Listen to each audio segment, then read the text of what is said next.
आज बुधवार 21 ऑगस्ट 2024 जायकवाडी धरणात येणाऱ्या आवकमध्ये तुफान वाढ झाली आहे। ही अत्यंत आनंदाची बाब आहे। सध्या किती आवक येत आहे तसेच जायकवाडी धरण किती भरलं आहे हे आपण या व्हिडिओच्या माध्यमातून पाहूयात। त्याआधी आपण जर आमच्या हॅलो बळीराजा या चॅनलला सबस्क्राईब केला नसाल तर नक्की सबस्क्राईब करा, जेणेकरून आमचे अपडेट तुम्हाला लवकर मिळतील।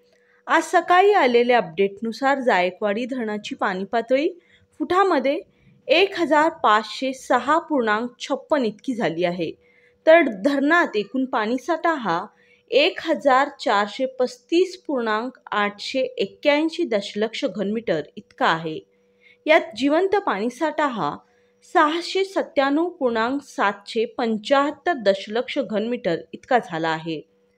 जायकवाडी धरणात 7162 क्युसेकने पाणी जमा होत आहे। आवकमध्ये तब्बल 6700 क्युसेकने वाढ झाली आहे।